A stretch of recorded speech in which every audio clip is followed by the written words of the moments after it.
আজকে যে বিষয়ে আমি আলোচনা করছি অর্থাৎ ইতিহাসের প্রেক্ষাপটে বেদ এবং বৈদিক ধর্মের আলোচনা। এখন বেদ এবং বৈদিক ধর্মের আলোচনা ইতিহাসের প্রেক্ষাপটে কেন, এই প্রসঙ্গে কতগুলো কথা যদি বলি, যে সাম্প্রতিক কালে আমরা দেখেছি হিন্দু ধর্মের ইতিহাস, হিন্দু ধর্মের প্রাচীনতা, এই বিষয়গুলো বারবার বিতর্কের কেন্দ্রবিন্দুতে এসেছে।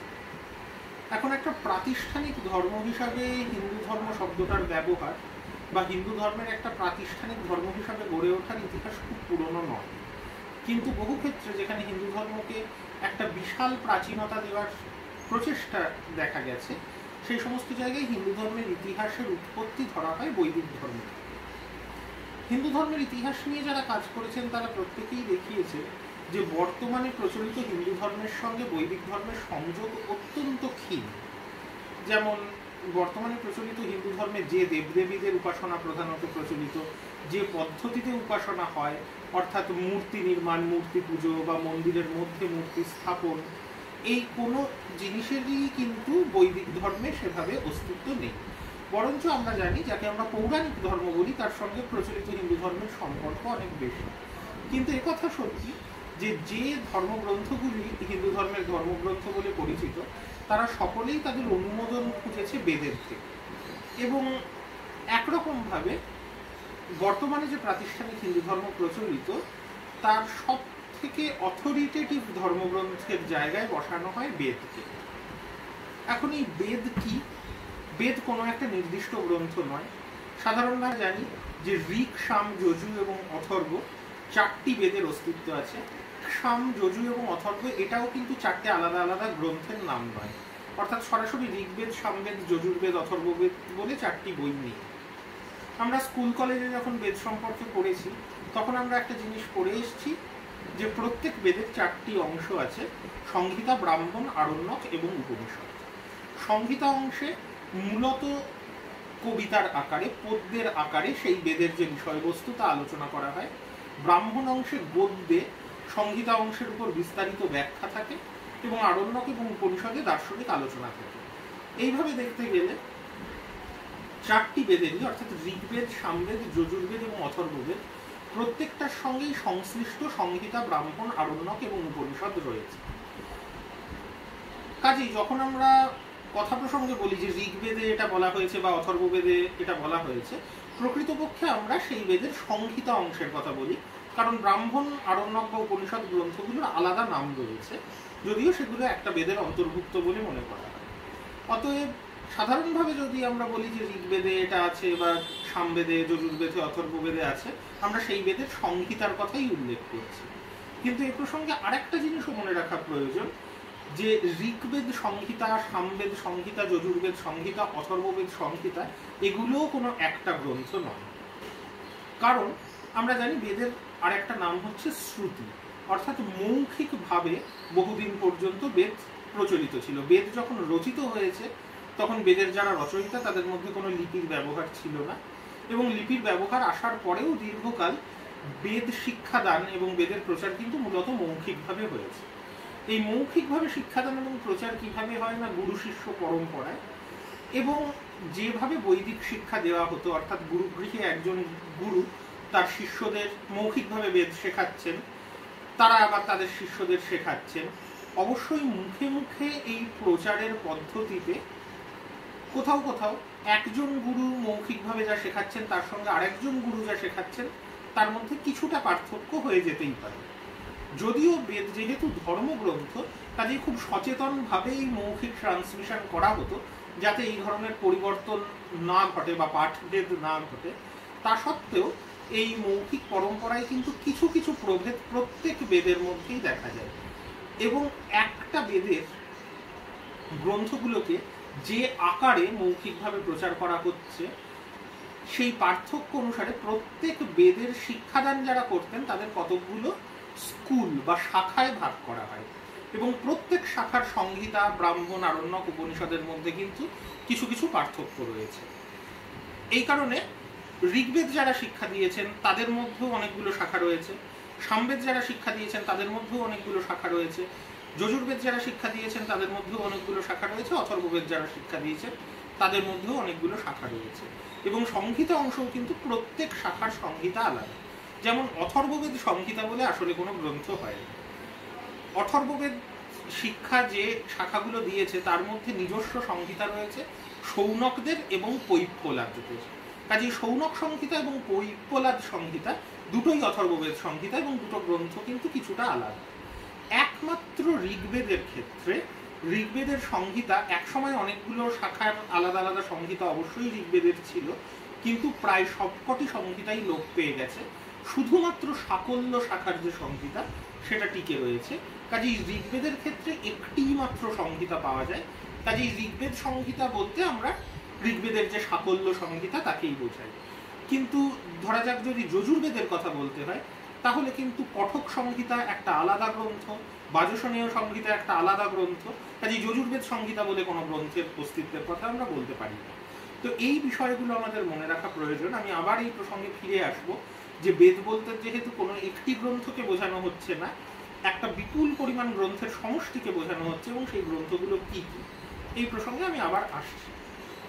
কিন্তু বিষয়টা হচ্ছে এই বেদের রচয়িতা কারা।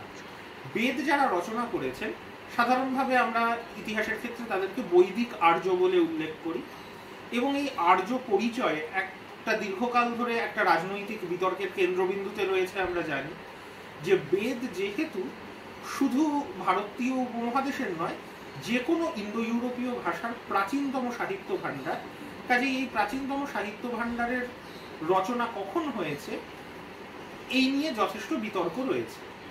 সাধারণভাবে অধিকাংশ ভাষাতাত্ত্বিক বেদের রচনাকাল নির্ধারণ করেছেন মোটামুটি খ্রিস্টপূর্ব 2য় সহস্রাব্দের মাঝামাঝি সময় থেকে ঋগ্বেদের সংকলন শুরু হয়েছে বলে মনে করা হয় এবং বাকি 3টি বেদের যে সংহিতাগুলো সামবেদ, যজুর্বেদ, অথর্ববেদের এবং তারপরে ব্রাহ্মণ, আরণ্যক এবং উপনিষদগুলো এগুলো সংকলিত হয়েছে খ্রিস্টপূর্ব 1ম সহস্রাব্দের প্রথম ভাগে।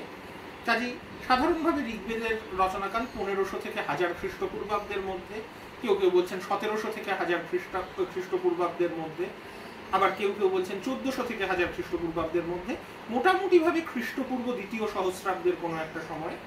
এবং পরবর্তী বৈদিক সাহিত্য যাদের আমরা বলি অর্থাৎ সামবেদ, যজুর্বেদ, অথর্ববেদের সংহিতাগুলি এবং ব্রাহ্মণ, আরণ্যক, উপনিষদগুলো এগুলো রচিত হয়েছে মোটামুটিভাবে 1000 থেকে 600 খ্রিস্টপূর্বাব্দের মধ্যে। কোনো কোনো উপনিষদ হয়তো 600 খ্রিস্টপূর্বাব্দের পরেও রচিত হয়েছে, এরকম একটা ধারণা আমাদের রয়েছে। এখন এই ধারণার একটা অন্যতম কারণ হচ্ছে বৈদিক আর্যরা ভারতীয় উপমহাদেশে কোন সময়ে আসেন। একটা সময় পর্যন্ত মনে করা হতো বৈদিক সভ্যতাই হচ্ছে ভারতীয় সভ্যতার সূচনা। ঔপনিবেশিক যুগে যখন প্রথম ভারতীয় ইতিহাস চর্চা শুরু হয় সেই সময় একটা অন্যতম প্রধান আবিষ্কার ছিল অষ্টাদশ শতাব্দীর শেষ ভাগে উইলিয়াম জোন্স যখন ইন্দো ইউরোপীয় ভাষাগোষ্ঠী আবিষ্কার করেন।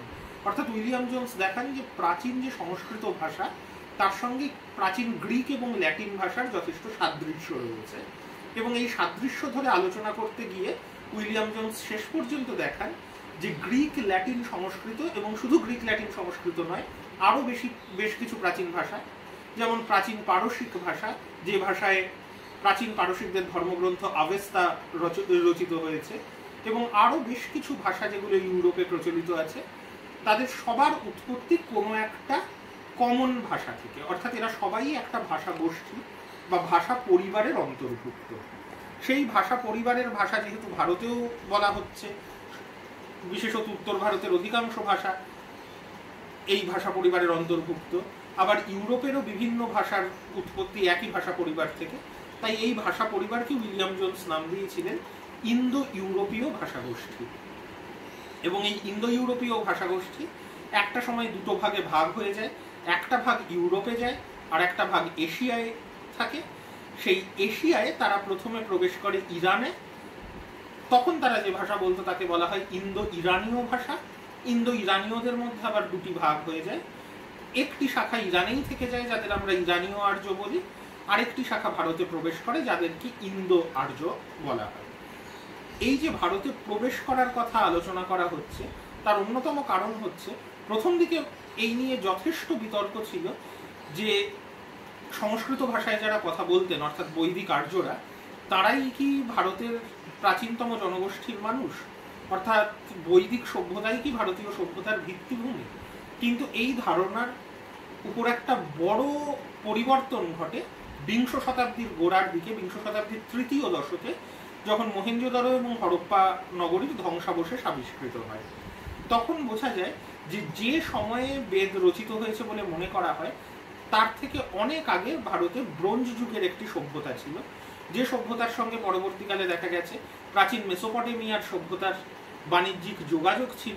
কাজেই হরপ্পা সভ্যতার যে নাগরিক স্তর তার সময়কাল মোটামুটি নির্ধারণ করা যায় যে খ্রিস্টপূর্ব তৃতীয় সহস্রাব্দের মাঝামাঝি সময়ে হরপ্পা, মহেঞ্জোদারো এবং পরবর্তীকালে এই সভ্যতার অন্য যে নগরগুলো আবিষ্কৃত হয়েছে এগুলোর বিকাশ ঘটেছিল।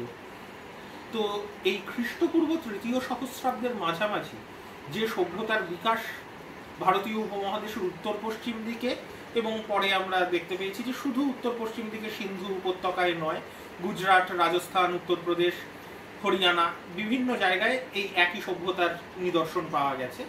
তো এই সভ্যতা যারা তৈরি করেছিলেন তারা আর বৈদিক আর্যরা কি একই ব্যক্তি, এই নিয়ে বিতর্কের যথেষ্ট অবকাশ রয়েছে। কারণ বৈদিক আর্যরা যদি ভারতীয় উপমহাদেশের আদি বাসিন্দা হন তাহলে তারাই হরপ্পা সভ্যতা গড়ে তুলেছিলেন বলে মনে করতে হবে। আর একটা মতবাদ যেটা অধিকতর জনপ্রিয় সেটা হলো যে এই হরপ্পা সভ্যতা একটি প্রাক বৈদিক এবং অবৈদিক সভ্যতা, এবং হরপ্পা সভ্যতার যে সময়ে ধ্বংস প্রাপ্তি ঘটেছে একই সময়ে বৈদিক আর্যরা ভারতীয় উপমহাদেশে প্রবেশ করেছেন। এক সময়ে বেশ কিছু ঐতিহাসিক, Gordon Childe, Mortimer Wheeler, Stuart Piggott, Ramaprasad Chanda, এরা মনে করতেন যে এই বৈদিক আর্যদের আক্রমণেই হরপ্পা সভ্যতার ধ্বংস ঘটেছে, এবং মহেঞ্জোদারো শহরে প্রাপ্ত কিছু কঙ্কালের মাথার পিছনে আঘাতের চিহ্নকে তারা একটা আক্রমণের প্রমাণ হিসাবে পেশ করতেন। যদিও এই তত্ত্ব খুব একটা জনপ্রিয় হয়নি, কারণ মহেঞ্জোদারো শহর ছাড়া হরপ্পা সভ্যতার আর কোনো কেন্দ্রে বড় কোনো যুদ্ধ বিগ্রহের কোনো নিদর্শন নেই। এবং হরপ্পা সভ্যতার ধ্বংস কেন ঘটেছিল, বা পুরো হরপ্পা সভ্যতা ধ্বংস হয়েছিল না নগরগুলোর অবক্ষয় ঘটেছিল, এবং ঘটে থাকলে কেন, এ নিয়ে নানা মতবাদ আছে, যার মধ্যে ভূপ্রাকৃতিক পরিবর্তন, জলবায়ুগত পরিবর্তন এসবেরও একটা বড় ভূমিকা আছে। কাজে আর্য আক্রমণের ফলে সরাসরি হরপ্পা সভ্যতা ধ্বংস পায়, এই মতবাদ এখন খুব একটা জনপ্রিয় নয়। কিন্তু এই বিষয়ে প্রবল বিতর্ক আছে যে হরপ্পা সভ্যতার প্রতিষ্ঠাতারা আর বৈদিক আর্যরা এক ব্যক্তি না আলাদা, এক জনগোষ্ঠী না আলাদা। এখন আমাদের মনে রাখা প্রয়োজন হরপ্পা সভ্যতা একটা বাণিজ্য কেন্দ্রিক সভ্যতা ছিল, এবং সুদূর মেসোপটেমিয়ার সঙ্গেও তাদের বাণিজ্যিক সম্পর্ক ছিল। বাণিজ্য কেন্দ্রিক নাগরিক সভ্যতায় সাধারণত বিভিন্ন জনগোষ্ঠীর মানুষ অবস্থান করেন। শুধুমাত্র একটা জনগোষ্ঠীর মানুষই হরপ্পা সভ্যতায় বসবাস করতেন এরকম সিদ্ধান্ত নেওয়ার কোনো কারণ নেই। দ্বিতীয়ত, হরপ্পা সভ্যতার যে ভৌগোলিক সীমানা, যে সীমানা এখন আর শুধু সিন্ধু উপত্যকার মধ্যে সীমাবদ্ধ নয়, তার সঙ্গে যদি বা আর্যরা ভারতের বাইরে থেকে এসেও থাকেন তাহলে ইন্দো ইরানীয়দের বাসস্থানের যে পরিসর তার একটা ওভারল্যাপ আছে। অর্থাৎ কোনো কোনো জায়গায় হরপ্পা সভ্যতার সীমানার সঙ্গে ইন্দো ইরানীয়দের বসতির সীমানা মিশে যায়। কাজেই যদিও হরপ্পা সভ্যতা একটা প্রাক বৈদিক এবং অবৈদিক সভ্যতা হয়, তার মানে এটা নয় যে বৈদিক আর্যদের যারা পূর্বসূরি তাদের সঙ্গে হরপ্পা সভ্যতার কোনো সংযোগ ছিল না।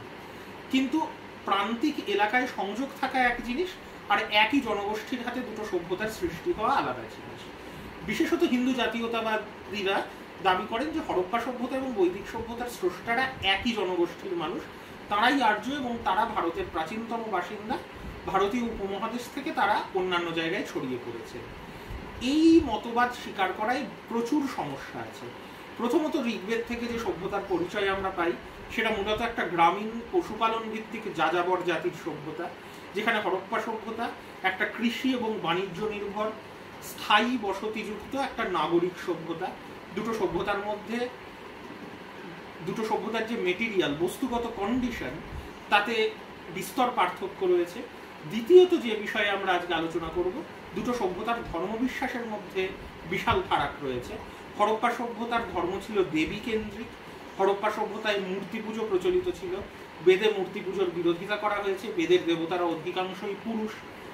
এই সমস্ত প্রমাণ যদি আমরা দেখি, তাছাড়া আরও নানা ধরনের প্রমাণ আছে যেমন পশুপালন ভিত্তিক বৈদিক সভ্যতায় ঘোড়ার ব্যবহার অত্যন্ত গুরুত্বপূর্ণ। হরপ্পা সভ্যতায় ঘোড়াকে পোষ মানানো হয়েছিল এরকম কোনো নিদর্শন এখনো পর্যন্ত পাওয়া যায়নি। এরকম প্রচুর প্রমাণ রয়েছে যার থেকে মনে হওয়া স্বাভাবিক যে ভারতে বৈদিক আর্যরা বহিরাগত এবং তারা ভারতীয় উপমহাদেশে প্রবেশ করার আগে প্রাক বৈদিক এবং অবৈদিক হরপ্পা সভ্যতা ছিল। শুধু হরপ্পা সভ্যতা নয়, তার পাশাপাশি ভারতে আরও বেশ কিছু প্রস্তর যুগের সভ্যতার নিদর্শন পাওয়া গেছে। হরপ্পা সভ্যতারও আগে উত্তর পশ্চিম সীমান্তে বালুচিস্তান এলাকায় মেহেরগড়ের সভ্যতা হরপ্পা সভ্যতার পূর্বসূরি বলে মনে করবার যথেষ্ট কারণ রয়েছে। কাজেই ভারতে জনবসতির ইতিহাস বহু প্রাচীন এবং ইন্দো ইউরোপীয় ভাষায় যারা কথা বলতেন তারা ভারতীয় উপমহাদেশে অনেক পরে প্রবেশ করেছেন, এটা আমরা মনে করতে পারি। তারা ভারতীয় উপমহাদেশে প্রবেশ করেছেন তাদের নিজস্ব ভাষা এবং ভাষার সঙ্গে আনুষঙ্গিক সংস্কৃতি এবং ধর্মবিশ্বাস নিয়ে। বেদে আমরা বুঝতে পারি যে এই নির্দিষ্ট ভাষা, ধর্মবিশ্বাস, সংস্কৃতিতে বিশ্বাসী মানুষদেরকে বেদে আর্য বলা হয়েছে।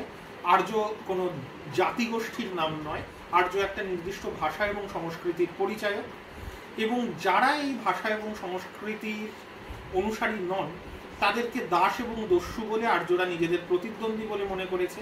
যে দাস এবং দস্যুরা সম্ভবত ভারতীয় উপমহাদেশের অধিবাসী ছিলেন, যাদের সঙ্গে আর্যদের সংঘর্ষ হয়েছে। দস্যুদের সঙ্গে ব্যাপক রক্তক্ষয়ী সংঘর্ষ হয়েছে। দাসদের সঙ্গে যেমন সংঘাত ঘটেছে তেমন সমঝোতারও প্রমাণ পাওয়া গেছে। এই রাজনৈতিক ইতিহাস আজকে আমাদের মূল বিচার্য বিষয় নয়। আমাদের মূল বিচার্য বিষয় হচ্ছে ধর্ম।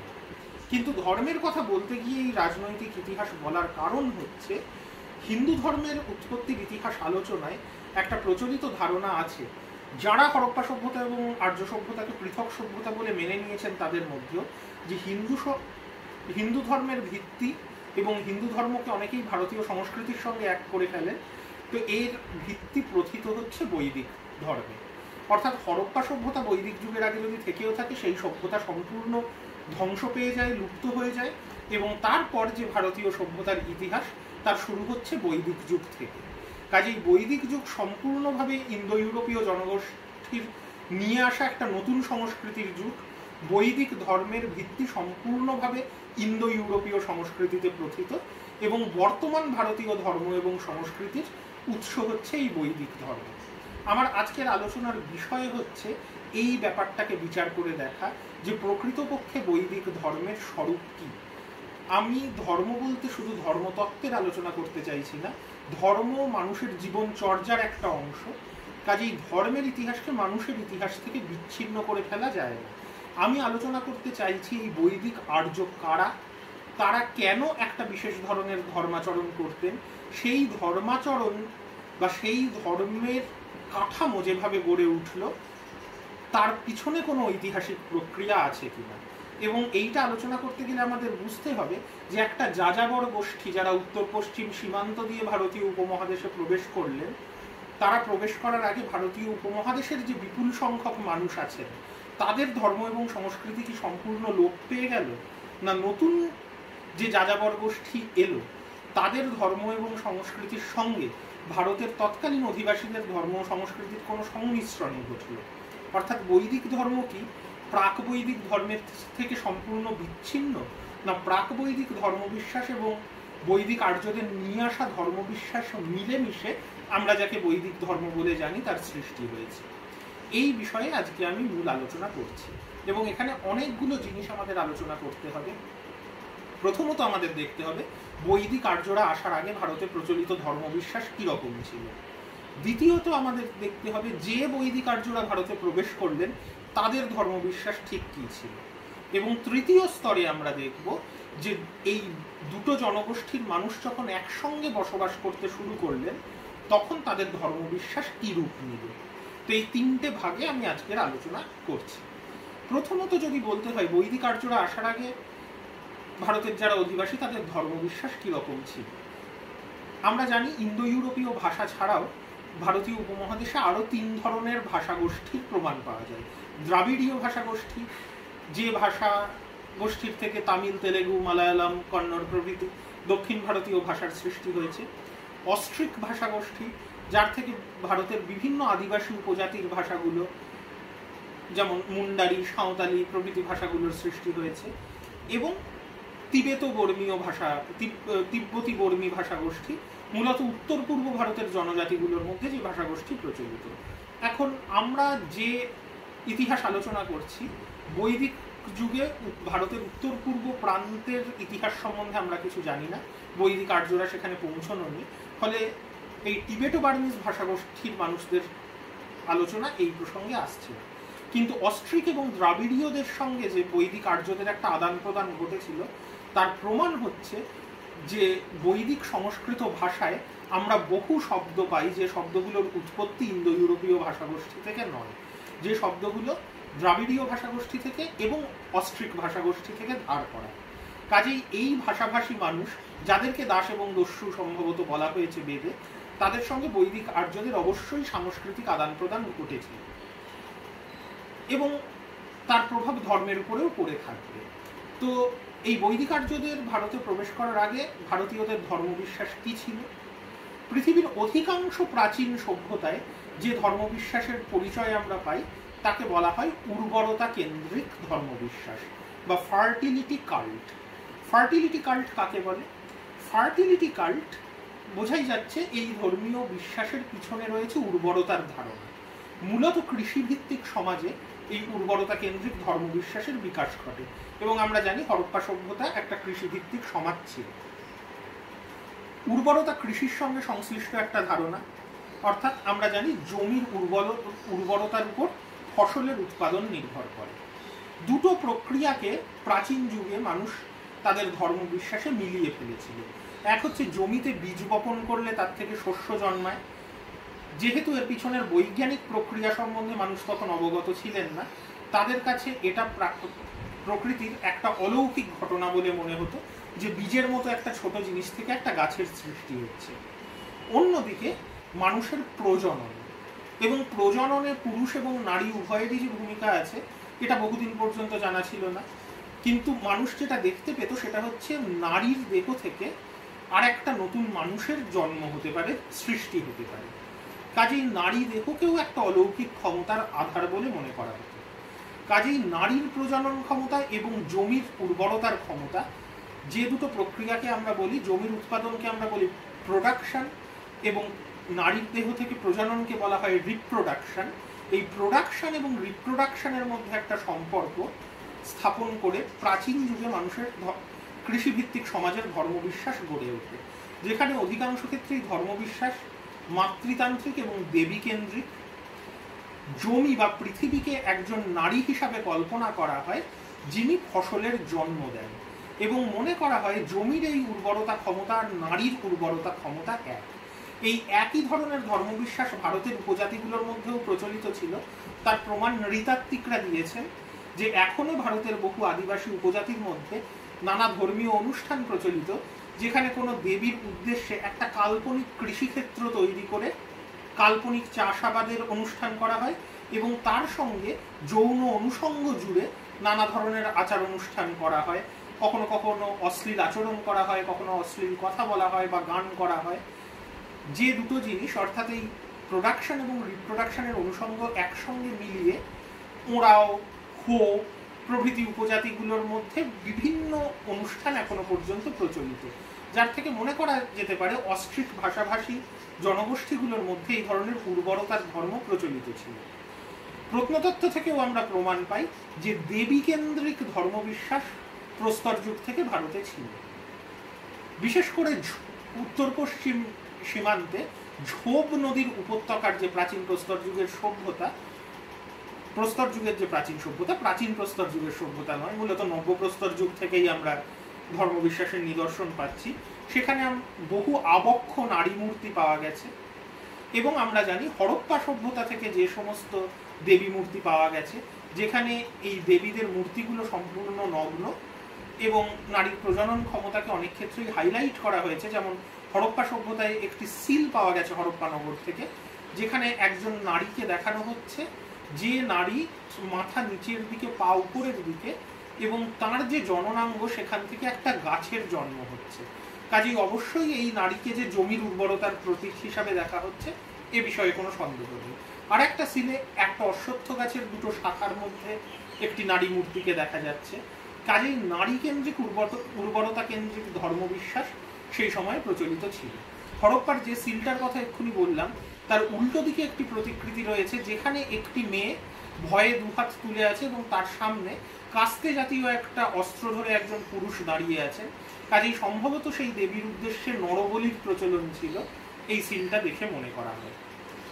এই ধরনের উর্বরতা কেন্দ্রিক দেবী মূর্তি অন্যান্য ব্রোঞ্জ যুগের সভ্যতাতেও পাওয়া যায়, যেমন মেসোপটেমিয়ায়, মিশরে বা মাল্টায়। এবং মেসোপটেমিয়ার সঙ্গে হরপ্পা সভ্যতার সংযোগের কথা আমরা জানি। মেসোপটেমিয়ায় এই দেবীর নাম ছিল ইনান্না বা ইস্তার, যে নাম এবং যে দেবী পরবর্তীকালে মধ্য এশিয়ায় ব্যাপক জনপ্রিয়তা লাভ করেন। এবং এই দেবীরও বেশ কিছু রূপ পরে ভারতের যে দেবীকেন্দ্রিক ধর্ম তার উপর প্রভাব বিস্তার করে। এই দেবী ইনান্নার থেকেই বিলাসপুরের দেবী নয়না অথবা নৈনিতালের দেবী নয়িনী এদের নাম এসেছে বলে মনে করা হয়। কাজেই এই যে দেবী উপাসনার ব্যাপক প্রচলন প্রাচীন যুগে ছিল, ভারতীয় ধর্মের উপরেও তার প্রভাব রয়েছে, সে বিষয়ে কোনো সন্দেহ নেই। কিন্তু এই দেবীকেন্দ্রিক ধর্ম, যেখানে ধর্মবিশ্বাসের কেন্দ্রে ছিল উর্বরতা এবং দেবী, সেখানে কোনো পুরুষ দেবতার অস্তিত্ব ছিল না এমন নয়। কারণ একটা সময়ের পর মানুষ বুঝতে পারে যে প্রজননে যদিও নারীর ভূমিকাই প্রধান, কিন্তু পুরুষেরও একটা ভূমিকা রয়েছে। এবং বহু উর্বরতার ধর্মেই তখন এই দেবীর একজন পুরুষ সঙ্গীকে কল্পনা করা হয়, এবং পুরুষ এবং নারীর মিলনে যে সন্তানের জন্ম হয় সেই যৌনতার প্রক্রিয়া উর্বরতার ধর্মে কেন্দ্রস্থল নেয়। একইভাবে জমির কল্পনাতেও বোঝা যায় শুধু বীজ থেকে জন্ম হয় না। যেমন জমিকে নারীর গর্ভের সঙ্গে তুলনা করা হয়, তেমনি বীজকে পুরুষের বীর্যের সঙ্গে এবং পুরুষের যে জননেন্দ্রিয় তার সঙ্গে মাটি চাষ করার যে যন্ত্র সেগুলোকে এক করে দেখা হয়। ভারতীয় ধর্মে অবশ্যই এর প্রভাব আছে, একটু পরেই আমি সেই প্রসঙ্গে আসব। তো এই নারী এবং পুরুষের যে জননাঙ্গের উপাসনা, অর্থাৎ লিঙ্গ এবং যোনি উপাসনা, তার প্রমাণ কিন্তু প্রস্তর যুগ থেকে ভারতে আছে। এবং আমরা জানি বর্তমানে প্রচলিত হিন্দু ধর্মে শৈব ধর্মের সঙ্গে লিঙ্গ উপাসনার প্রত্যক্ষ সম্পর্ক আছে, যেখানে শিবলিঙ্গের উপাসনা করা হয় এবং শিব কোনো বৈদিক দেবতা নন। কিন্তু শিবলিঙ্গের মতো পাথরের নিদর্শন হরপ্পা সভ্যতা থেকেও আমরা পেয়েছি। ঝোপ নদীর দুটো পাড় থেকে একটা বিশাল প্রস্তর নির্মিত লিঙ্গ এবং একটি বিশাল প্রস্তর নির্মিত যোনির প্রতিকৃতি আবিষ্কৃত হয়েছে। এবং এই লিঙ্গ উপাসনা বা শিষ্ণ উপাসনাকে বেদে নিন্দা করা হয়েছে, যার থেকে বোঝা গেছে যে ভারতের অবৈদিক জনগোষ্ঠী দাস এবং দস্যুদের মধ্যে এই ধরনের উপাসনা প্রচলিত ছিল। খুব আশ্চর্যজনকভাবে আমরা জানি লিঙ্গ শব্দটা ইন্দো ইউরোপীয় ভাষা থেকে আসা শব্দ নয়, লিঙ্গ শব্দটা অস্ট্রিক ভাষাগোষ্ঠীর শব্দ। এবং এই শব্দের মানে যেমন পুরুষের জননেন্দ্রিয়, আবার লিঙ্গ থেকেই লাঙ্গল শব্দটা এসেছে, যেটা জমি চাষ করবার একটা যন্ত্র কে বোঝাতে ব্যবহার করা হয়। কাজেই অবশ্যই ভারতের অস্ট্রিক ভাষাভাষী মানুষদের মধ্যে এই ধরনের উর্বরতার ধর্ম প্রচলিত ছিল। অন্যদিকে বৈদিক আর্যরা যখন ভারতে প্রবেশ করলেন, এবারে আমি দ্বিতীয় প্রসঙ্গে আসি যে বৈদিক আর্যদের ধর্মবিশ্বাস কি ধরনের ছিল। বৈদিক আর্যরা ভারতে আসার আগে তারা কোথায় ছিলেন? সম্ভবত ইরানে। ইন্দো ইরানীয়দের থেকেই দুটো শাখা, একটা শাখা ভারতে ইন্দো আর্যরা প্রবেশ করেন এবং ইরানীয় আর্যরা ইরানে থেকে যায়। এবং ইরানে তাদের ধর্মবিশ্বাসের পরিচয় পাওয়া যায় পরবর্তীকালে, যখন সেই ধর্মকে একটা প্রাতিষ্ঠানিক ধর্মের রূপ দেন জরথুস্ট্র, তখন যে আবেস্তা সংকলিত হয় সেই আবেস্তা থেকে। এ বিষয়ে বহু গবেষণা হয়েছে যে ঋগ্বেদের ভাষার সঙ্গে আবেস্তার ভাষার সাদৃশ্য রয়েছে এবং উভয় ধর্মের একটা তুলনামূলক আলোচনা হয়েছে। সেই তুলনামূলক আলোচনার জায়গা থেকে আমরা যদি দেখি, এখন ঋগ্বেদ, যাকে আমরা আদি বৈদিক যুগ বলি, সেই সময় রচিত একমাত্র বৈদিক সাহিত্য ঋগ্বেদ। কাজেই ঋগ্বেদের কাঠামো সম্পর্কে এবারে আমি একটু আলোচনা করি এবং ঋগ্বেদের ধর্মবিশ্বাস সম্বন্ধে আলোচনা করি। তারপরে তার সঙ্গে আবেস্তার ধর্মবিশ্বাসের যে সংযোগ তার কথা বলি। তাহলে ঋগ্বেদ সংহিতা, এবং ঋগ্বেদ সংহিতা আমি বললাম যে অন্যান্য শাখাগুলো লোপ পেয়ে যাওয়ায় ঋগ্বেদ সংহিতার একটি সংহিতা রয়েছে, সেখান থেকেই আমরা ঋগ্বেদ সংহিতার বিষয়বস্তু জানতে পারি।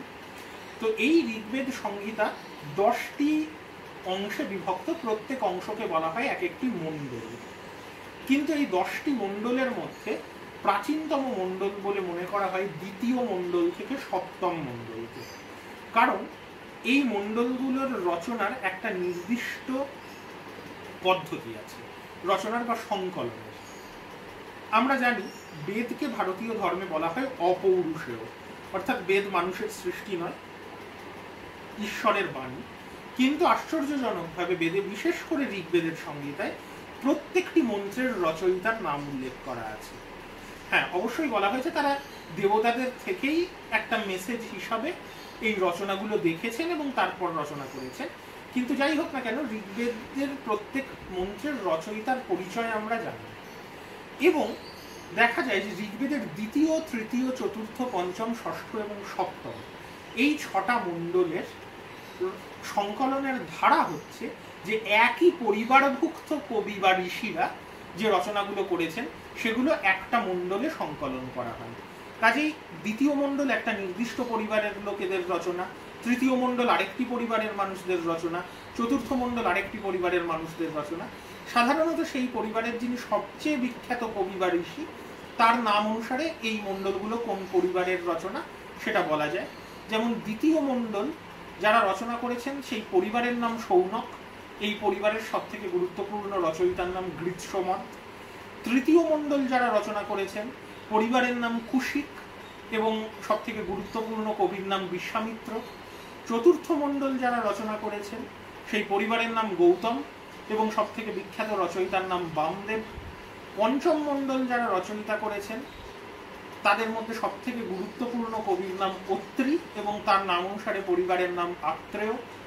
ষষ্ঠ মণ্ডল যারা রচনা করেছেন সেই পরিবারের নাম বারহস্পত্য এবং এই পরিবারের সব থেকে গুরুত্বপূর্ণ কবির নাম ভরদ্বাজ। সপ্তম মণ্ডলের রচয়িতা পরিবারের নাম তৃৎসু এবং এই পরিবারের সব থেকে গুরুত্বপূর্ণ কবির নাম বশিষ্ঠ। অষ্টম মণ্ডলেরও প্রথম ভাগ এই একই পদ্ধতিতে সংকলিত, যদিও অষ্টম মণ্ডলের পরবর্তীকালের অনেক রচনা ঢুকে গেছে, কিন্তু অষ্টম মণ্ডলের প্রথম 48টা মন্ত্র কান্ন বলে একটি পরিবারের মানুষদের রচনা। কাজেই তার মধ্যেও এই দ্বিতীয় থেকে সপ্তম মণ্ডলের বৈশিষ্ট্য কিছুটা পাওয়া যায়। তো এই দ্বিতীয় থেকে সপ্তম মণ্ডলকে সেই জন্য বলা হয় ফ্যামিলি বুকস, কারণ প্রত্যেকটি মণ্ডল এক একটা পরিবারের মানুষদের রচনা। অন্যদিকে প্রথম এবং দশম মণ্ডল ঋগ্বেদে পরবর্তীকালের সংযোজন, অর্থাৎ যখন ঋগ্বেদ প্রথম সংকলিত হয় তাতে সম্ভবত ছিল দ্বিতীয় থেকে সপ্তম মণ্ডল এবং হয়তো অষ্টম মণ্ডলের কান্নদের যে অংশ। তারপরে অষ্টম মণ্ডলে আরও কিছু নতুন কবিতা ঢোকে। সোম বলে একজন দেবতার উদ্দেশ্যে রচিত সমস্ত কবিতা নবম মণ্ডলে সংকলিত হয়। এরপরে নতুন রচনাগুলো যখন আর একবার ঋগ্বেদে সংযোজিত হয় তাদেরকে যোগ করা হয় ঋগ্বেদের শুরুতে প্রথম মণ্ডল হিসাবে, এবং তারপরে আরও একবার ঋগ্বেদে বেশ কিছু কবিতার সংযোজন ঘটে যেগুলো সংযোজিত হয় ঋগ্বেদের শেষে দশম মণ্ডল হিসাবে। এই হচ্ছে গোটা ঋগ্বেদের কাঠামো, যার মধ্যে অবশ্যই ফ্যামিলি বুকসগুলো সব থেকে প্রাচীন। এবং ঋগ্বেদ সংহিতায় যে রচনাগুলো সংকলিত তাদের বলা হয় মন্ত্র। এই মন্ত্রগুলো বিভিন্ন দেবদেবীর উদ্দেশ্যে রচিত অধিকাংশ ক্ষেত্রেই।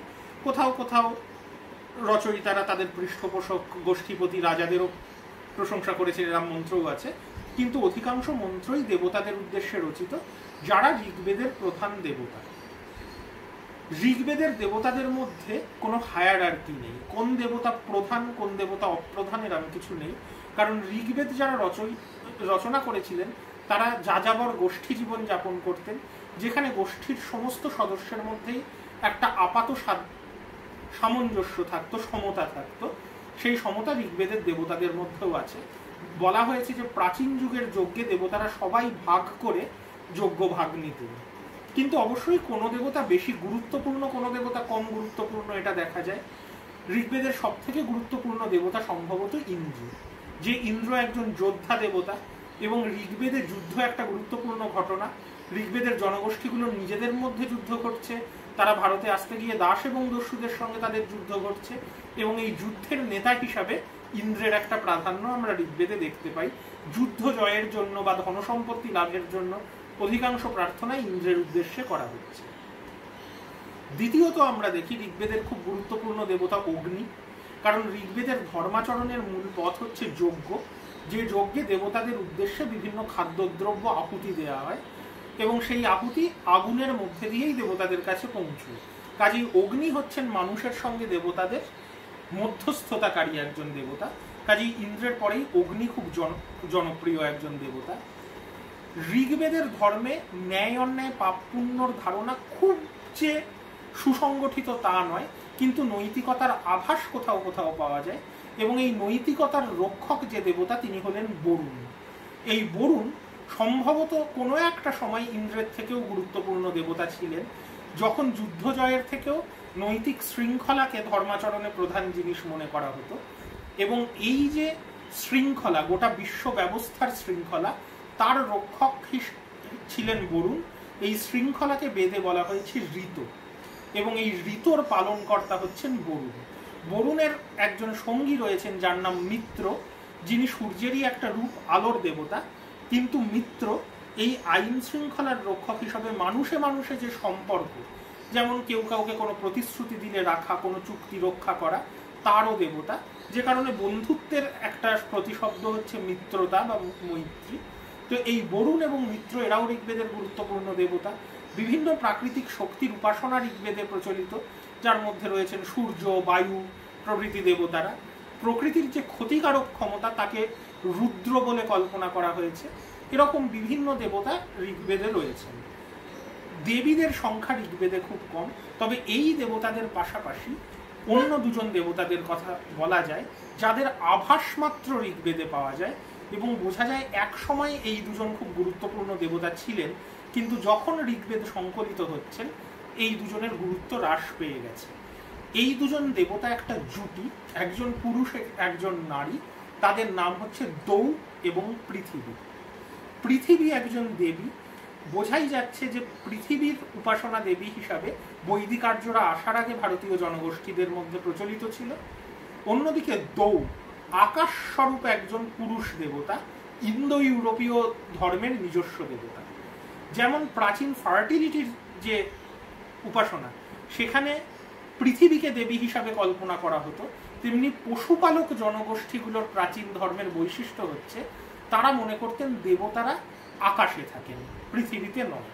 আকাশের একটা গুরুত্ব, প্রাকৃতিক শক্তির উপাসনা করতে যে জনগোষ্ঠীগুলো, মূলত পশুপালক গোষ্ঠীগুলো, তাদের দেবতাদের কল্পনায় আকাশ খুব গুরুত্বপূর্ণ। এবং এই আকাশের দেবতা ছিলেন দৌ। ঠিক এই দৌ শব্দটা ইন্দো ইউরোপীয় সমস্ত ভাষায় পাওয়া যায়, এবং অধিকাংশ ইন্দো ইউরোপীয় ধর্মের প্রধান দেবতা এই দৌয়ের এক একটা রূপ। যেমন সংস্কৃতে যে শব্দটা দৌ বা দৌস, তারই গ্রিক প্রতিশব্দ হচ্ছে জিউস, যিনি গ্রিক ধর্মে আকাশের দেবতা এবং প্রধান দেবতা। আবার দৌ পিতর অর্থাৎ পিতা দৌ, এই দৌস পিতর শব্দটাই ল্যাটিন ভাষায় যে আকার নিয়েছে সেটা হলো জুপিটার, যিনি রোমানদের আকাশের দেবতা এবং প্রধান দেবতা। কাজেই বোঝা যায় ইন্দো ইউরোপীয় ধর্মে একটা সময় পর্যন্ত এই ইন্দো ইউরোপীয় স্তরে দৌ ছিলেন প্রধান দেবতা। ইন্দো ইউরোপীয় স্তর যখন দৌ প্রধান দেবতা, আর ঋগ্বেদের স্তর যখন ইন্দ্র সব থেকে গুরুত্বপূর্ণ দেবতা, এর মাঝখানে রয়েছে ইন্দো ইরানীয় স্তর। যে স্তরে আমরা দেখতে পাই সেখানেও একজন প্রধান দেবতার উল্লেখ আছে। অবস্থায় এই প্রধান দেবতার নাম অহুর মাজদা, এবং আশ্চর্যজনকভাবে এই দেবতার নাম অবশ্যই মাজদা, কিন্তু এই দেবতার অভিধা হচ্ছে অহুর, সংস্কৃতে যে শব্দটা অসুর। এবং আমরা জানি এই যে দেবদেবীদের কথা বলছি, সংস্কৃত ভাষায় এদের বলা হয় দেব। এই দেবদের শত্রুরা হচ্ছেন অসুর পৌরাণিক কিংবদন্তিতে। অথচ ইরানের অবস্থায় আমরা দেখি যাদের উপাসনা করা হচ্ছে তাদের বলা হচ্ছে অসুর বা অহুর, এবং তাদের শত্রু যারা ক্ষতিকারক শক্তি তাদেরকে ইরানে বলা হচ্ছে দেব। অতএব আমরা বুঝতে পারি যে অবেস্তার ধর্ম আর ঋগ্বেদের ধর্ম একই ধর্মের দুটো বিপরীত রূপ। একটা ধর্মে দেবতাদের প্রাধান্য আর একটা ধর্মে অসুরদের। কিন্তু মনে রাখা উচিত ঋগ্বেদে কিন্তু অসুররা দেবতাদের শত্রু নন। ঋগ্বেদেও কিন্তু আবেস্তার মতোই অসুর শব্দটার অর্থ দেবতা, এবং দেবতাদের অলৌকিক ক্ষমতাকে বলা হচ্ছে অসুরত্ব। কাজেই আবেস্তা ধর্মের কিছুটা প্রভাব ঋগ্বেদে রয়েছে। কাজেই এই যে ইন্দো ইরানীয়রা একসময় দুভাগে ভাগ হয়ে গেল, এর পিছনে হয়তো ধর্মীয় সংঘাত একটা কারণ ছিল। এইটা আরো স্পষ্ট হয়ে যায় যদি আমরা ঋগ্বেদের রচয়িতাদের পরিচয় দেখি। ঋগ্বেদ থেকেই আমরা জানতে পারি যে পুরোহিতরা দেবতাদের উপাসনা করতেন তারা বিভিন্ন গোষ্ঠীতে বিভক্ত ছিলেন এবং তাদের মধ্যে দুটো গোষ্ঠী ছিল সবচেয়ে গুরুত্বপূর্ণ। একটা গোষ্ঠীর নাম আঙ্গিরস আর একটা গোষ্ঠীর নাম ভার্গব। এখন ঋগ্বেদের যে ফ্যামিলি বুকগুলোর কথা বললাম এর মধ্যে গৌতমদের যে পরিবার সেই পরিবার একটি আঙ্গিরস পরিবার, ভারদ্বাজদের যে পরিবার যারা ষষ্ঠ মণ্ডল রচনা করেছে তারা একটি আঙ্গিরস পরিবার, এবং আমরা দেখেছি যে কান্নরাও সম্ভবত একটা আঙ্গিরস পরিবার। শুধু তাই নয়, এই ঋগ্বেদের ফ্যামিলি বুকগুলোর মধ্যে আঙ্গিরসদের যেখানে এতটা প্রাধান্য রয়েছে, ভার্গবদের কোনো ফ্যামিলি বুক নেই, যদিও ভার্গবরা খুব গুরুত্বপূর্ণ একটা গোষ্ঠী হিসাবে ঋগ্বেদে উল্লিখিত। তাহলে কেন ভার্গবদের ফ্যামিলি বুক নেই? একমাত্র দ্বিতীয় মণ্ডলের রচয়িতা শৌনক পরিবার, তাদের সম্বন্ধে বলা হয়েছে যে তারাও একটা আঙ্গিরস পরিবার, কিন্তু তারা অসুরদের খুব ঘনিষ্ঠ ছিল বলে তাদেরকে আঙ্গিরসরা বিতাড়িত করেন এবং ভার্গবরা তাদের অ্যাডপ্ট করেন। তো এই অসুরদের ঘনিষ্ঠতা, তাহলে আমরা বুঝতে পারি ভার্গবদের সাথে অসুরদের ঘনিষ্ঠতা ছিল এবং আঙ্গিরসরা দেবতাদের ঘনিষ্ঠ। পৌরাণিক কিংবদন্তিতে দেখা যায় ভার্গবদের মধ্যে সব থেকে বিখ্যাত ঋগ্বেদের কবি, যার নাম হচ্ছে উশনস কাব্য, পরবর্তীকালে শুক্রাচার্য। এই উশনস কাব্য বা শুক্রাচার্যকে ঋগ্বেদের সর্বশ্রেষ্ঠ কবি বলে অনেকে উল্লেখ করেছেন, অথচ তার বেশি কবিতা কিন্তু ঋগ্বেদে নেই। তার কারণ সম্ভবত তিনি দেব উপাসক ছিলেন না, এবং পৌরাণিক কিংবদন্তিতে বলা হয় উশনস কাব্য ছিলেন অসুরদের পুরোহিত এবং গুরু, আর আঙ্গিরস বংশীয় বৃহস্পতি ছিলেন দেবতাদের গুরু। তাহলে এই বৃহস্পতি এবং শুক্রাচার্যের কাহিনীর থেকে আমরা একটা ইন্ডিকেশন পেতে পারি যে একটা সময় ইন্দো ইরানীয় ধর্মে যে যাদের উপাসনা করা হতো তাদের কাউকে কাউকে বলা হতো দেব, কাউকে কাউকে বলা হতো অসুর। দেবদের যারা উপাসক ছিলেন তারা সম্ভবত আঙ্গিরস, অসুরদের উপাসকরা ছিলেন ভার্গব, এবং এদের মধ্যে একটা ক্ল্যাশ দেখা গেলে দেব উপাসকরা ভারতে চলে আসেন। তাই ভারতে রচিত ঋগ্বেদে আঙ্গিরসদের প্রাধান্য, ভার্গবদের কোনো ফ্যামিলি বুক সেখানে নেই, যদিও কিছু ভার্গব অবশ্যই ভারতেও এসেছিলেন বা কোনো কোনো আঙ্গিরসরা পরে ভার্গবে রূপান্তরিত হয়েছিলেন। অন্যদিকে ইরানে ভার্গবদের প্রাধান্য থাকে এবং ইরানের এই ভার্গবেরা অসুর উপাসনা চালিয়ে যেতে থাকেন। তাদের প্রধান উপাস্য দেবতা অহুর মাজদা। অহুর মাজদা শব্দটাকে সংস্কৃতে যদি আমরা ইরানীয় থেকে পাল্টাই, শব্দটা হয় অসুর মেধির। মেধির বা মেধাবী এটা বরুণের আরেকটি নাম। কাজেই আমরা বুঝতে পারি যে দৌ যখন প্রধান দেবতা ছিলেন আর ইন্দ্র যখন প্রধান দেবতা, তার মাঝখানের একটি স্তরে ইন্দো ইরানীয় স্তরে এই বরুণ বা মেধির ছিলেন প্রধান দেবতা, যিনি একটা নৈতিক ধর্মের দেবতা ছিলেন এবং গোটা বিশ্ব ব্যবস্থার শৃঙ্খলা রক্ষা করতেন। ভার্গব এবং আঙ্গিরসদের মধ্যে সংঘাত কেন ঘটল এ বিষয়ে যদি আমরা ভেবে দেখি, তাহলে আমরা বুঝতে পারবো যে ভার্গব এবং আঙ্গিরসদের মধ্যে সংঘাতের প্রধান কারণ উপাসনা পদ্ধতি। আঙ্গিরসদের উপাসনা পদ্ধতি আমরা জানি বেদের উপাসনা পদ্ধতি যাগযজ্ঞ করা, যাকে বলা হয় রিচুয়াল।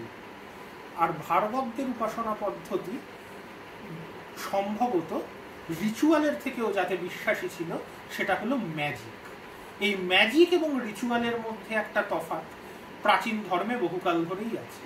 দুটোর মধ্যে তফাৎ কি, যেমন প্রাচীন যে উর্বরতার ধর্মের কথা আমরা বললাম সেটাও ম্যাজিকে বিশ্বাসী। ম্যাজিক মনে করে যে ম্যাজিকের যে নিয়ম কানুন ঠিক মতো পালন করলেই তার একটা ফলাফল পাওয়া যায়। রিচুয়ালে সেটা মনে করা হয় না। রিচুয়ালে অলৌকিক শক্তির অস্তিত্ব বিশ্বাস করা হয় এবং রিচুয়াল পালন করা হয় সেই অলৌকিক শক্তির করুণা লাভ করার জন্য। কাজেই যারা ম্যাজিশিয়ান বা প্রাচীনকালে যাদের বলা হতো ওঝা বা শামান, তারা মনে করেন যে দেবতারা ফল দান করবেন কিনা এটা দেবতাদের ইচ্ছাধীন নয়, ম্যাজিকের প্রক্রিয়াটা সঠিকভাবে করা হচ্ছে কিনা তার উপরে। আর রিচুয়াল নির্ভর ধর্মে মনে করা হয় যে দেবতাদের করুণা দেবতার ইচ্ছাধীন, রিচুয়াল শুধু দেবতার সঙ্গে সংযোগ স্থাপনের একটা উপায়। এই ম্যাজিককে আবেস্তা এবং ঋগ্বেদে বলা হয়েছে অসু বা মায়া, যেটা অসুরদের প্রধান ক্ষমতা। এবং বরুণেরও প্রধান ক্ষমতা, যে জন্য ঋগ্বেদেও বরুণকে অনেক জায়গায় অসুর বলে উল্লেখ করা হয়েছে। এবং এই ম্যাজিকে বিশ্বাসী ইরানীয়রা সেই জন্য রিচুয়ালে বিশ্বাসী, ম্যাজিকে বিশ্বাসী ভার্গবরা রিচুয়ালে বিশ্বাসী আঙ্গিরসদের সঙ্গে একটা সংঘাতে জড়িয়ে পড়েন এবং দেব উপাসক আঙ্গিরসরা ভারতে প্রবেশ করেন। একটা সময় পর্যন্ত দেব উপাসনার পাশাপাশি অসুর উপাসনা প্রচলিত ছিল, কিন্তু একটা সময়ের পর অসুররা দেবতাদের শত্রু বলে বিবেচিত হন এবং যেহেতু ভারতে প্রবেশ করার পথে যুদ্ধ বিগ্রহ খুব গুরুত্বপূর্ণ হয়ে ওঠে, তাই যোদ্ধা দেবতা ইন্দ্র ভারতীয় বৈদিক আর্যদের প্রধান দেবতা হয়ে ওঠেন। কিন্তু আশ্চর্যের ব্যাপার, ঋগ্বেদের যুগের রাজনৈতিক ইতিহাসের প্রধান ঘটনা দাসরাজ্য বা 10 রাজার যুদ্ধ, যেখানে ভরত গোষ্ঠীর রাজা সুদাস 10টা গোষ্ঠীর একটা সংঘকে পরাজিত করছেন। এই যুদ্ধের কারণ কি? সুদাসের পুরোহিত ছিলেন বিশ্বামিত্র, বহু যুগ ধরে সুদাসের পরিবার ভরত গোষ্ঠীর পুরোহিত। বিশ্বামিত্রকে পদচ্যুত করে সুদাস বশিষ্ঠ বলে একজন নবাগত ব্যক্তিকে নিজের পুরোহিত নিযুক্ত করেন এবং বিশ্বামিত্র 10টা জনগোষ্ঠীকে সুদাসের বিরুদ্ধে ঐক্যবদ্ধ করেন। তাদের হারিয়ে দিলে সুনেতৃত্ব ভরত জনগোষ্ঠীর একটা প্রাধান্য প্রতিষ্ঠিত হয় ঋগ বৈদিক জগতে। অন্যদিকে আমরা দেখতে পাচ্ছি যে এই যুদ্ধে জয়লাভের ফলে যেমন সুদাসের রাজনৈতিক প্রতিপত্তি স্থাপিত হয়, তেমনি ধর্মের ক্ষেত্রে বশিষ্ঠেরও একটা প্রতিপত্তি স্থাপিত হয়। এই বশিষ্ঠ কে? যিনি বাইরে থেকে এলেন, সম্ভবত ইরান থেকে এলেন বলে মাইকেল উইটজেল মনে করছেন, কারণ উত্তর পশ্চিম থেকে সিন্ধু নদ অতিক্রম করে বশিষ্ঠ এসেছেন এরকম উল্লেখ আছে। এবং বশিষ্ঠের রচনা সপ্তম মণ্ডল, সেখানকার কিংবদন্তি বাকি বেদের কিংবদন্তির থেকে আলাদা। অন্যান্য ব্রাহ্মণ পরিবারগুলোর কিংবদন্তিতে প্রথম মানুষের নাম মনু, বশিষ্ঠের সপ্তম মণ্ডলের কিংবদন্তিতে প্রথম মানুষের নাম যম। এবং এই যম প্রথম মানুষ হিসাবে তিনি প্রথম যিনি মারা গেছিলেন এবং তারপরে তিনি মৃত্যুলোকের অধিপতি হন। এই কিংবদন্তি আসলে আভেস্তার কিংবদন্তি। আভেস্তায় প্রথম মানুষের নাম জিম, যিনি মারা যান এবং মৃত্যুলোকের অধিপতি দেবতা হন। কাজেই বশিষ্ঠ যে তার কিংবদন্তি ইরান থেকে নিয়ে এসেছিলেন তাতে কোনো সন্দেহ নেই। এবং এই বশিষ্ঠকে আমরা দেখি যে বশিষ্ঠ ইন্দ্রের উপাসনা করলেন, যুদ্ধ জয়ের জন্য প্রার্থনা করলেন, 10 রাজার যুদ্ধে সুদাস জিতলেন, বশিষ্ঠ প্রচুর উপহার পেলেন। অথচ বশিষ্ঠের মণ্ডলে আমরা 4টে মন্ত্র পাই যেখানে দেখি বশিষ্ঠ অত্যন্ত অনুতপ্ত যে তিনি এই যুদ্ধ বিগ্রহে ইন্দ্রের উপাসনায় বস্তুগত চাহিদার জগতে জড়িয়ে গেছেন এবং তার উপাস্য দেবতা বরুণ সেই জন্য তার উপর হয়তো ক্ষুব্ধ হয়েছেন, তাই বশিষ্ঠ বরুণের কাছে ক্ষমা ভিক্ষা করছেন। কাজেই সম্ভবত বশিষ্ঠ যে ইরান থেকে এসেছিলেন সেখানে বরুণ বা অহুর মাজদা ছিলেন প্রধান দেবতা, যিনি যোদ্ধা দেবতা নন, যিনি নৈতিক শৃঙ্খলার দেবতা। এবং ভারতে এসে বশিষ্ঠ যোদ্ধা দেবতা ইন্দ্রের উপাসনা গ্রহণ করেন, যার জন্য পরবর্তী জীবনে তিনি অনুতপ্ত হয়েছেন। এই হচ্ছে বৈদিক আর্যদের, ঋগ বৈদিক আর্যদের ধর্মবিশ্বাস। ঋগ বৈদিক আর্যরা উত্তর পশ্চিম থেকে প্রবেশ করেন। ঋগ্বেদের যে ভৌগোলিক বর্ণনা আমরা পাই তাতে আমরা বুঝতে পারি মূলত সিন্ধু প্রদেশ এবং পাঞ্জাবে তারা বসতি স্থাপন করেছিলেন এবং অবশেষে যমুনার উপত্যকা পর্যন্ত, অর্থাৎ হরিয়ানা, দিল্লি, উত্তরপ্রদেশের পশ্চিম ভাগ, এই অঞ্চল পর্যন্ত ভরত গোষ্ঠী আসে। গঙ্গা নদীর উল্লেখ ঋগ্বেদে সেভাবে নেই। কিন্তু পরবর্তী বৈদিক সাহিত্য যখন সামবেদ, যজুর্বেদ, অথর্ববেদ রচিত হচ্ছে, সেখানে আমরা দেখতে পাই যে আর্যরা ক্রমশ পূর্ব দিকে এগিয়ে আসছেন এবং যাযাবর পশুপালনের জীবন ছেড়ে তারা কৃষিভিত্তিক স্থিতিশীল জীবনযাপন শুরু করছেন। কাজেই বৈদিক যাযাবর গোষ্ঠী, যাদের বলা হতো জন, তারা এক একটা এলাকায় বসতি স্থাপন করছেন, তাকে বলা হচ্ছে জনপদ, অর্থাৎ জন যেখানে পা রেখেছে। এইভাবে কুরু, পাঞ্চাল প্রভৃতি জনপদগুলো গড়ে উঠছে। কুরু এবং পাঞ্চাল পরবর্তী বৈদিক যুগের সব থেকে গুরুত্বপূর্ণ জনপদ। এবং এই কুরু জনপদ কিভাবে গড়ে ওঠে না, ওই 10 রাজার যুদ্ধে বিজয়ী ভরত গোষ্ঠী 10টা পরাজিত গোষ্ঠীর মধ্যে একটা কুরু গোষ্ঠী, এই দুটো গোষ্ঠী একত্রিত হয়ে কুরু জনগোষ্ঠী গড়ে তোলে এবং এই কুরু জনগোষ্ঠী কুরু জনপদ স্থাপন করে। পরবর্তী বৈদিক সাহিত্যের প্রথম দিকে এই কুরু জনপদের কথা বারবার আসছে। কুরু জনপদের রাজা পরীক্ষিতের প্রশস্তি করা হচ্ছে অথর্ববেদের শৌনক সংহিতায়। তো সম্ভবত পরবর্তী বৈদিক সাহিত্যের অন্তত প্রথম দিকের সাহিত্যগুলো এই কুরু এবং পাঞ্চালদের পৃষ্ঠপোষকতায় রচিত। এখন আমরা আসছি পরবর্তী বৈদিক সাহিত্যের কথা, যেখানে আমরা পাচ্ছি সামবেদ, যজুর্বেদ, অথর্ববেদের সংহিতা রচনার কথা এবং তারপর ব্রাহ্মণ, আরণ্যক, উপনিষদ রচনার কথা। এখন কেন চারটে আলাদা আলাদা বেদ রচিত হলো? একই সাহিত্যের কি এগুলো বিভিন্ন অংশ? তা হয়তো নয়। এই প্রসঙ্গেই আমি আসছি যে আমরা জানি ঋগ্বেদে মন্ত্র রয়েছে যেগুলো দেবতাদের উদ্দেশ্যে কবিতা। সামবেদে ঋগ্বেদ থেকেই অধিকাংশ কবিতা নিয়ে সেগুলোই সুর আরোপ করে গান রচনা করা হয়েছে। সাম কথার অর্থ গান। এবং যজুর্বেদে আমরা দেখতে পাচ্ছি যাগযজ্ঞের জটিল নিয়ম কানুন রচনা করা হচ্ছে। ব্রাহ্মণে এই সংহিতা অংশগুলোর ব্যাখ্যা আছে। তো এই যে যজুর্বেদ, সামবেদ এবং অথর্ববেদ তিনটে নতুন বেদ রচিত হলো, এটা কেন? পরবর্তী বৈদিক যুগে আর্যরা আরো পূর্ব দিকে সরে এসছেন, গঙ্গা, যমুনা, দোয়াব পর্যন্ত, এবং এই সময় তারা কৃষিজীবী সমাজে পরিণত হচ্ছেন। আমরা জানি কৃষিজীবী সমাজের ধর্ম কিন্তু উর্বরতার ধর্ম, এবং এই সময়ে সম্ভবত ঋগ্বেদের আর্যরাও প্রাচীন উর্বরতার ধর্মকে অস্বীকার করতে পারছেন না। কাজেই এই যে বলছিলাম বৈদিক ধর্মে অস্ট্রিক ভাষাভাষীর অনেক শব্দ শুধু গৃহীত হয়েছে তা নয়, তাদের ধর্ম বিশ্বাসও অনেকটা মিলে গেছে। যেমন ঋগ্বেদের ক্ষেত্রে যজ্ঞগুলোর বর্ণনা যদি আমরা পাই, বুঝতে পারবো এটা পশুপালন ভিত্তিক যাযাবর জনগোষ্ঠীর ধর্ম। যেমন অশ্বমেধ যজ্ঞ, যেখানে একটি ঘোড়াকে বলি দিয়ে তার মাংস সবাই মিলে সমবেতভাবে ভক্ষণ করা হচ্ছে। সাধারণত শিকার বা পশুপালন নির্ভর জনগোষ্ঠীর ধর্মবিশ্বাস এই রকম হয়, যেখানে সমবেতভাবে ভোজন এটাই একটা বড় ধর্মীয় অনুষ্ঠান। কিন্তু সামবেদের কথা যদি আমরা দেখি, কেন ঋগ্বেদের মন্ত্রে সুর আরোপ করা হলো? এবং বৈদিক ধর্মানুষ্ঠানে আমরা দেখতে পাই যে সামবেদীয় পুরোহিতদের কাজ হচ্ছে এই গানগুলো গাওয়া এবং তার সাথে হাতের নানা রকম মুদ্রা, অঙ্গভঙ্গি করা এবং নাচা। অর্থাৎ প্রাচীন উর্বরতার ধর্মের ম্যাজিক্যাল ফর্মুলায় যে নৃত্যগীতের ধারণা ছিল, আমরা বৈদিক ধর্মেও সামবেদীয় পুরোহিতদের সেই কাজই করতে দেখছি। তাই ফ্রিৎজ স্টাল মনে করেছেন যে এই সামবেদীয় পুরোহিতরা আসলে প্রাক বৈদিক জনগোষ্ঠীর পুরোহিতরা, যারা আস্তে আস্তে বৈদিক ধর্মের অন্তর্ভুক্ত হয়ে যাচ্ছেন। তাহলে বৈদিক ধর্মে বিশ্বাসী ঋগ্বেদীয় পুরোহিতরা দেবতাদের উদ্দেশ্যে মন্ত্র আবৃত্তি করতেন। সামবেদীয় পুরোহিতরা কি করতেন? তারা আগেও নাচ গান করতেন, এখনো নাচ গান করেন। সেই সুরগুলো হয়তো প্রাচীন সুর, কিন্তু তারা যখন বৈদিক ধর্মের অন্তর্ভুক্ত হয়ে যাচ্ছেন, যে সুরে তারা আগে ইন্দো ইউরোপীয় ভাষায় নয় অস্ট্রিক বা দ্রাবিড়ীয় ভাষায় গান গাইতেন, সেই সুরেই এখন হয়তো ইন্দো ইউরোপীয় ভাষার শব্দগুলোকে বসানো হচ্ছে। তাই ঋগ্বেদের মন্ত্রগুলোই সুর দিয়ে সামবেদ রচিত হচ্ছে। এবং এই ঋগ্বেদীয় পুরোহিত এবং সামবেদীয় পুরোহিতদের একসঙ্গে নিয়ে আসা হচ্ছে একটা এলাবোরেট যজ্ঞের অনুষ্ঠানে, যে যজ্ঞের নিয়ম কানুন নির্ধারণ করছেন যজুর্বেদীয় পুরোহিতরা। কাজেই যজুর্বেদীয় পুরোহিতদের একটা প্রাধান্য স্থাপিত হচ্ছে। যজ্ঞের নিয়মকানুন তারা তৈরি করছেন, যজ্ঞের মূল পরিচালক তারা। ঋগ্বেদীয় পুরোহিতদের বলা হচ্ছে হোতা, সামবেদীয় পুরোহিতদের উদ্গাতা এবং যজুর্বেদীয় পুরোহিতকে অধ্যর্যু। প্রত্যেক বড় যজ্ঞের প্রধান ভূমিকা এই অধ্যর্যু বা যজুর্বেদীয় পুরোহিত বা ম্যানেজারের।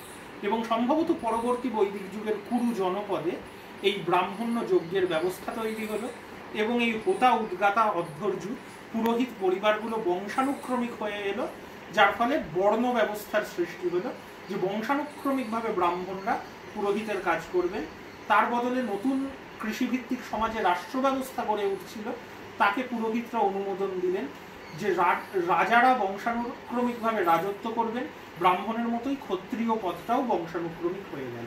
তাই পরবর্তী বৈদিক যুগে আমরা প্রথম বর্ণ ব্যবস্থার উল্লেখ পাই, যেটা ঋগ্বেদের যুগে পাই না। এবং এই ধর্মবিশ্বাসে যে প্রাচীন উর্বরতার কৃষিভিত্তিক ধর্মের ব্যাপক প্রভাব আছে আমরা বুঝতে পারি, যে অনেক বৈদিক যজ্ঞ এই সময় তৈরি হলো যাতে কিন্তু কৃষির এবং যৌনতার অনুষঙ্গ পাওয়া যায়। অশ্বমেধ যজ্ঞের নিয়ম পরিবর্তিত হলো, মৃত অশ্বটির সঙ্গে রাজার প্রধান মহিষীর একটা যৌন সম্পর্কের অনুষঙ্গ তৈরি করা হলো। কিছু কিছু যজ্ঞের নাম মহাব্রত বলে একটি যজ্ঞ, যার অর্থই হচ্ছে অন্ন, বাজপেয় যজ্ঞ, যার মানে হচ্ছে খাদ্য এবং পানীয়। কাজেই কৃষির সাথে যজ্ঞের অনুষঙ্গ খুব ঘনিষ্ঠ হয়ে উঠল। কাজেই আমরা বুঝতে পারি যে বৈদিক ধর্মের মধ্যে কিন্তু ব্যাপক পরিমাণে অবৈদিক উপাদান অন্তর্ভুক্ত হলো, এবং জাদুবিদ্যাকেও সম্পূর্ণ আর অস্বীকার করা গেল না। যজ্ঞের অনুষ্ঠানে আমরা দেখলাম ঋগ্বেদ, সামবেদ এবং যজুর্বেদের পুরোহিতদের ভূমিকাই প্রধান। কিন্তু জাদুবিদ্যার সংকলনকেও একটা চতুর্থ বেদ বা অথর্ববেদ বলে স্বীকৃতি দেওয়া হলো। যদিও অথর্ববেদীয় পুরোহিত বা ব্রাহ্মণের যজ্ঞে কোনো প্রত্যক্ষ ভূমিকা নেই। মূল বেদ তিনটি, কিন্তু অথর্ববেদকেও স্বীকৃতি দেওয়া হলো। এবং অথর্ববেদের রচয়িতা কারা? আর্যদের যে অংশ জাদুবিদ্যায় বিশ্বাসী ছিলেন আমরা জানি, তারাই ভার্গব। এই ভার্গবদের আবেস্তায় বলা হতো অথর্বর্ণ, এবং তাদের নাম অনুসারেই কিন্তু এই বেদের নাম হলো অথর্ববেদ। কাজেই বৈদিক ধর্মের যে পরিবর্তন পরবর্তী বৈদিক যুগে ঢুকলো, তাতে কিন্তু শুধু ইন্দো ইউরোপীয় ধর্মের প্রভাব নয়, ভারতের প্রচলিত প্রাক বৈদিক ধর্মগুলোর একই রকমের প্রভাব আছে। এবং এই উভয়ের সংমিশ্রণে কুরু জনপদের যজুর্বেদীয় ব্রাহ্মণরা এই পরবর্তী বৈদিক ধর্ম তৈরি করেছেন, যেখানে যাগযজ্ঞ এবং আচার অনুষ্ঠান প্রধান ভূমিকা অবলম্বন করেছে। কিন্তু এই যে জটিল আচার অনুষ্ঠান যখন প্রাধান্য পেল, তখন আর ঋগ্বেদের মন্ত্রের যে অর্থ তার কোনো গুরুত্ব রইল না, সামবেদের গানের সঙ্গীত হিসাবে আলাদা গুরুত্ব রইল না, সবই হয়ে গেল ধর্মীয় অনুষ্ঠানের একটা অংশ, পার্ট। এবং এই জন্য ফ্রিটজ স্টাল দেখিয়েছেন যে মন্ত্র আর সাহিত্য থাকলো না, কারণ সাহিত্য বা ভাষার একটা অর্থ থাকে, মন্ত্রের অর্থ গুরুত্বপূর্ণ নয়। কেন গুরুত্বপূর্ণ নয়?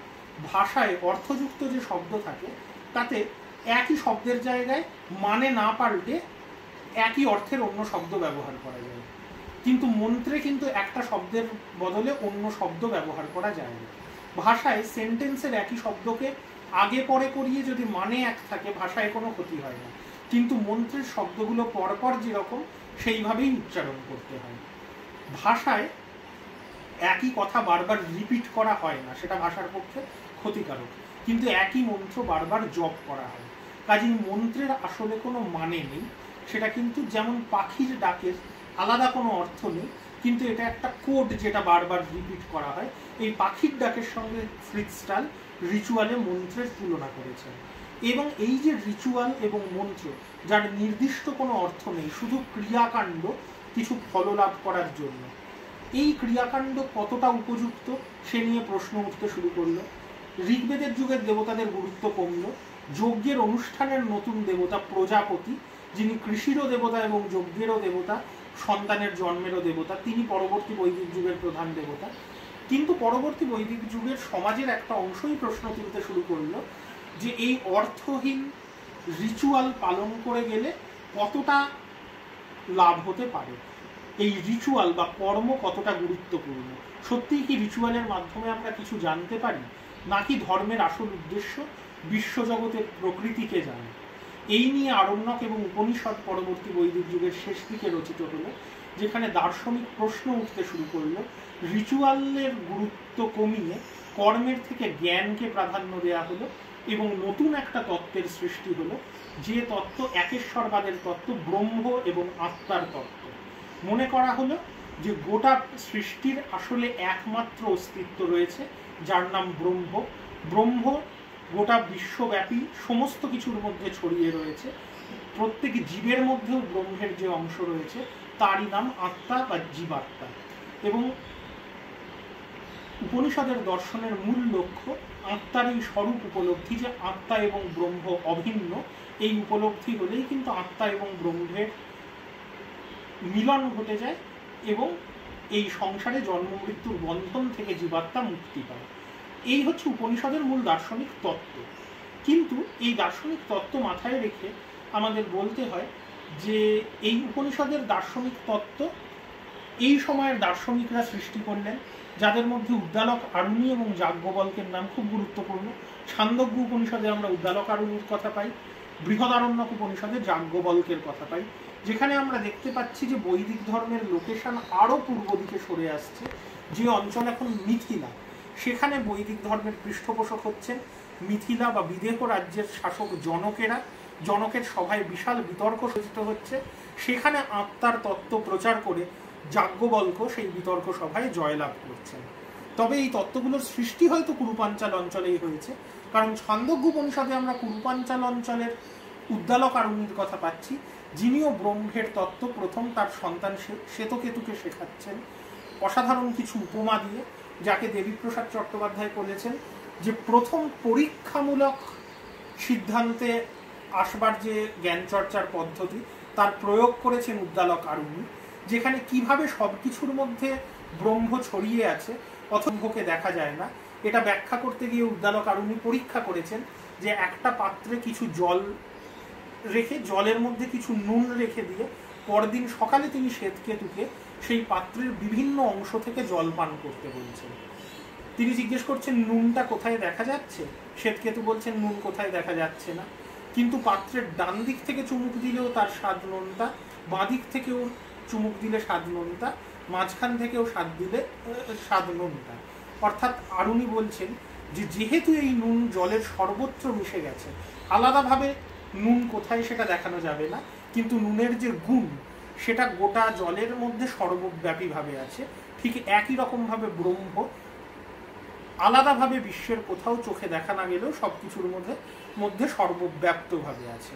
আত্মার উদাহরণ দিতে গিয়ে পরীক্ষামূলকভাবে উদ্দালক আরুনি দেখাচ্ছেন যে একটা বট গাছের থেকে ফল পাড়া হলো, ফলকে কেটে তার থেকে বীজ বার করা হলো, বীজকেও কেটে ফেলা হলো, বীজের ভিতর যে এসেন্স একেবারেই ছোট, তাকে চোখেও দেখা যায় না, কিন্তু তার মধ্যেই ভবিষ্যতের একটা বিশাল বট গাছের সমস্ত উপাদান নিহিত আছে। এইভাবে চোখে যে দেখা যায় না সেই আত্মার মধ্যেই একটা জীবের স্বরূপ নিহিত আছে।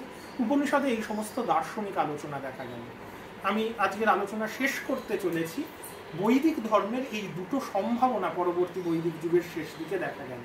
একদিকে ক্রিয়াকাণ্ড অনেক জটিল আকার ধারণ করলো যজুর্বেদীয় ব্রাহ্মণদের হাতে, এই ক্রিয়াকাণ্ডের বিপরীতে জ্ঞানের একটা তত্ত্বকে প্রাধান্য দিল উপনিষদ, এবং উপনিষদ একটা ঈশ্বরবাদী দর্শন, একমাত্র ঈশ্বরের কথা বলা হচ্ছে যার পরিচয় ব্রহ্ম, এবং এই উপনিষদের ভিত্তিতে পরবর্তীকালে যে বেদান্ত দর্শন গড়ে ওঠে এবং জনপ্রিয় হয় সেখানেও এই একেশ্বরবাদের প্রাধান্য রয়েছে। অন্যদিকে রিচুয়াল কেন্দ্রিক বৈদিক ধর্ম, যজ্ঞের ক্রিয়াকাণ্ড, তার উপর ভিত্তি করে পরবর্তীকালে যে দর্শন গড়ে ওঠে সেটা মীমাংসা দর্শন।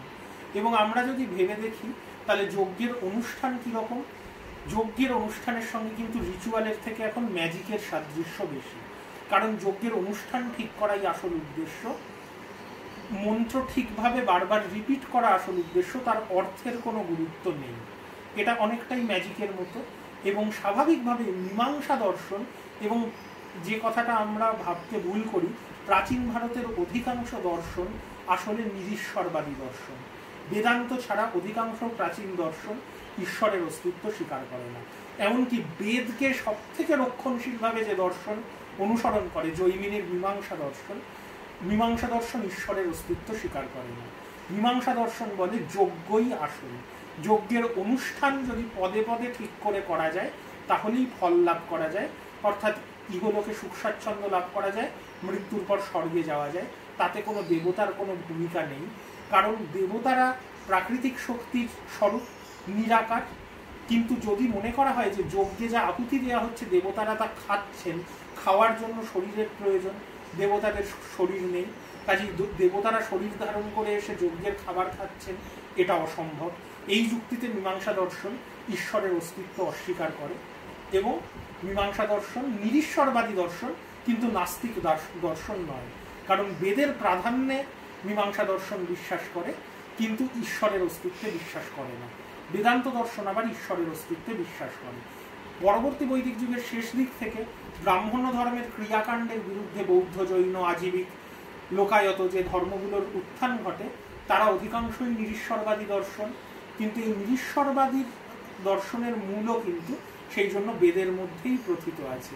বেদের মধ্যেও বারবার প্রশ্ন উঠেছে যে আদৌ ঈশ্বর আছে না নেই, পৃথিবী কি ঈশ্বর সৃষ্টি করেছেন না এমনি এমনি সৃষ্টি হয়েছে, দেবতারা যদি থাকেন তাদেরও তো কেউ সৃষ্টি করেছে, তাহলে দেবতারাও কি কেউ জানেন মহাবিশ্ব কিভাবে সৃষ্টি হয়েছে।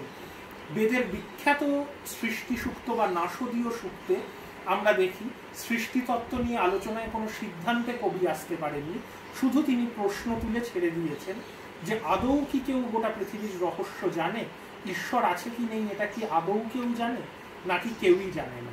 আমি এই নাসদীয় সূক্তটা পড়ে শোনাবো এবং সেখানেই আমি আজকের এই ক্লাসটা শেষ করব, যেখানে আমরা বুঝতে পারি যে যদিও পরবর্তীকালের হিন্দু ধর্মে বেদের প্রাধান্যের কথা বলা হয়, বেদের অভ্রান্ততার কথা বলা হয়, কিন্তু বেদ নিজে সবসময় সেই দাবি করেনি।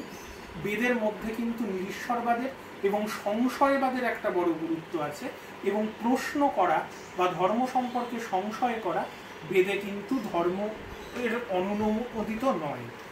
বেদের নাসদীয় সূক্তের একটা অনুবাদ আমি পড়ে আজকের ক্লাস শেষ করছি। The non-existent did not exist, nor did the existent exist at that time. সৃষ্টির সময় সম্বন্ধে বলা হচ্ছে। There existed neither the mid-space nor the heaven beyond. What stirred? From where and in whose protection? Did water exist? A deep depth? Death did not exist, nor deathlessness then. There existed no sign of night nor of day. That one breathed without wind through its inherent force. There existed nothing else beyond that. Darkness existed, hidden by darkness, in the beginning. All this was a signless ocean. When the thing coming into being was concealed by emptiness, then was the one born by the power of heat. Then in the beginning from thought developed desire, which existed as the primal semen. Searching in their hearts through inspired thinking, poets found the connection of the existence in the non-existence. Their cord was stretched across. Did something exist below it? Did something exist above? There were places of semen and there were powers. There was inherent force below, offering above. Who really knows? Who shall here proclaim it? From where was it born? From where this creation? The gods are on this side of the creation of this world. So then, who does know from where it came to be? This creation, from where it came to be, if it was produced or if not, he who is the overseer of this world in the highest heaven, he surely knows. Or if he does not know, ধন্যবাদ।